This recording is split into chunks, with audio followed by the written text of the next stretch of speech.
Bon les amis, encore un, je vous l'avais dit, mais je pense que tout le monde l'avait dit pour le coup sur cette société-là. C'est bien sûr le Profit Warning de Stellantis. Donc c'est marrant parce que finalement ils le font le lundi, eux.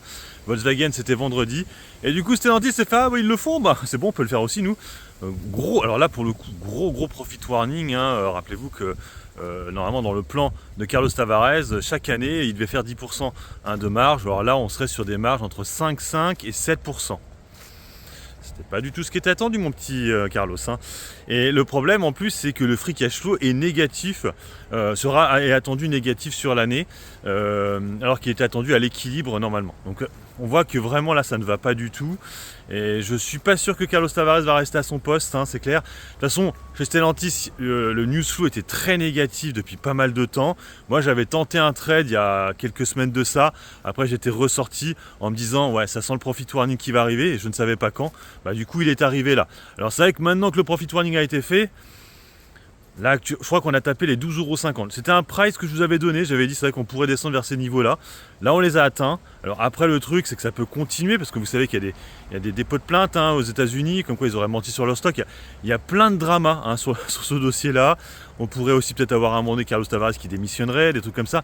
Il peut arriver plein de rebondissements sur le dossier. Je crois qu'on m'a dit qu'il avait roulé dans Automoto avec un concurrent, avec une Nissan. Est-ce qu'il irait pas là-bas ou je ne sais pas.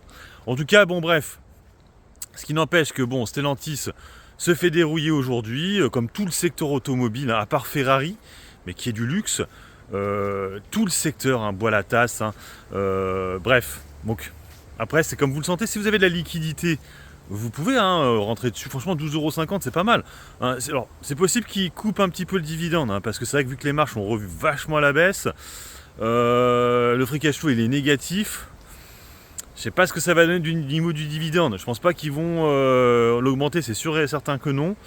Après, donc ouais, on pourrait peut-être avoir une petite chute du dividende, qu'il le coupe un peu. Après, je rappelle aussi que sur un PEA, Stellantis, c'est compliqué parce que c'est une société qui est à Amsterdam. Donc automatiquement, par exemple, pour vous donner un exemple, là, elle a beaucoup effondré depuis que le dividende. Donc imaginez que celui qui l'avait mis sur un PEA, en plus, il s'est fait ponctionner de 15% en plus. Automatiquement, c'est vrai qu'il perd encore plus pour le coup lui. Bref, donc attention. Après sur un compte titre ça peut être intéressant. Pour le coup là où il vous rembourse alors c'est pas la flat tax, c'est les 17,2. L'imposition, pardon, excusez-moi, à Amsterdam.